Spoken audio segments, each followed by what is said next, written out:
Olá, sou Paulo Eduardo e estou chegando para mais um estudo bíblico aqui no canal Minuto Missionário.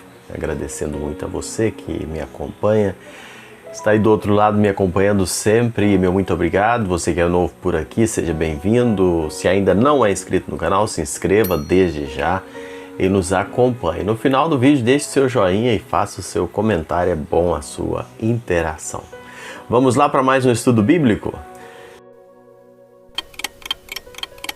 Nós estamos estudando a primeira carta de João, nós já estamos no capítulo 5.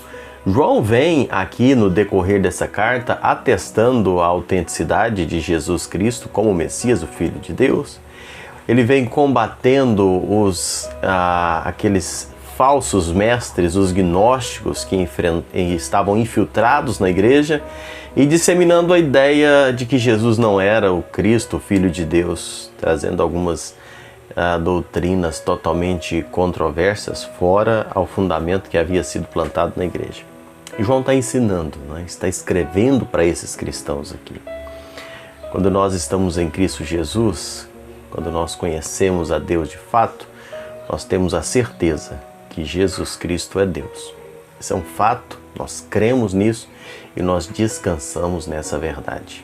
É muito debatido, é muito questionado. Nenhuma outra doutrina ao longo dos séculos foi tão combatida, questionada quanto a doutrina de Cristo. E sabe de uma coisa, irmãos? Isso não é uma coisa secundária, mas esse fato está no núcleo do cristianismo. Esse fato precisa estar muito claro na nossa mente, sem nenhuma sombra de dúvidas, que Jesus Cristo é Deus. Como saber disso? Desde o princípio, muito questionado essa ideia. Os principais sacerdotes, os fariseus daquela época, eles chamavam Jesus de embusteiro, lá em Mateus 27 e versículo 63. Outros disseram que Jesus era um religioso fanático. Os gnósticos, como nós já falamos aqui, naquela época, eles diziam que Jesus era apenas um homem comum e que veio o Cristo no batismo e habitou sobre ele, deixou ele quando ele foi crucificado. Lembra que nós já falamos que os gnósticos queriam separar Jesus do Cristo, o homem do Filho de Deus. Eles queriam separar essa imagem. Ário de Alexandria, ele diz que Jesus foi o primeiro ser a ser criado. Existem algumas seitas, alguns grupos, uma seita muito comum no nosso país, ela é mundial, mas no nosso Brasil, estão percorrendo aí de casa em casa muitas vezes, dizendo que Jesus não é Deus. Existe um grupo também muito conhecido por aí, diz que Jesus foi apenas um grande mestre. Existe uma religião que hoje está crescendo muito em todo o mundo e essa religião diz que Jesus é apenas um grande profeta. Mas de fato, quem é Jesus? Nós, cristãos, precisamos ter esta convicção e essa certeza no nosso coração. Jesus não foi o primeiro a ser criado, Jesus é Deus, Jesus não é apenas um mestre e Jesus não é um grande profeta. Nós estamos falando de Deus que se fez homem e habitou entre nós com o propósito de cumprir a missão da nossa redenção, da nossa salvação. Quem é Jesus? Primeiro a gente observa o versículos 6 e 8, trazendo um tríplice testemunho aqui na terra. João diz: este é aquele que veio por meio da água e sangue, Jesus Cristo. Não somente com água, mas também com água e com sangue. E o Espírito é o que dá testemunho, porque o Espírito é a verdade. Depois ele segue dizendo: e três são os que testificam na terra, o Espírito, a água e o sangue. Os três são unânimes num só propósito.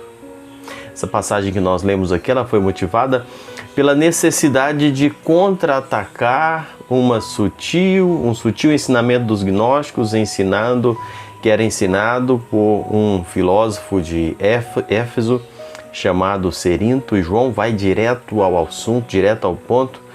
João não fica ali com exposição pessoal ou com algumas acusações, mas ele vai direto ao fato. Cerinto ele ensinava que Jesus de Nazaré ele tornou-se filho de Deus quando foi batizado por João. Então o Cristo divino pousou sobre ele e no momento da crucificação esse divino saiu deixando e ele volta a ser apenas um homem, refutando a obra da cruz, refutando a obra da ressurreição e enfim tornando inválida a obra da nossa salvação. E João vai refutando isso aqui nesses textos, já trazendo uma clara exposição daquilo que testemunha de fato o Senhor Jesus aqui neste mundo. O milagre acontecido no Jordão, por ocasião do batismo de Jesus, quando ele falou assim: "Este é o meu filho amado, em quem me comprazo." Mateus 3,17 deixa isso muito claro. Também tem um milagre acontecido no Calvário, por ocasião da morte de Jesus, quando veio aquela escuridão sobre a terra por volta do meio-dia. E depois também acontece o véu do templo se rasgando de alto a baixo, a terra tremeu, os mortos se levantaram da testemunha. Foram os testemunhos de Deus acerca do seu Filho Jesus aqui na terra. E João aqui nesse texto está trazendo esse fato das testemunhas, daquilo que testemunhou, que testificou que Jesus Cristo é o Filho de Deus. O propósito de João é mostrar que Jesus é o mesmo desde o seu nascimento até a sua morte. Ele é o homem Jesus, o Cristo de Deus, ele é Deus. E João está afirmando nesse texto.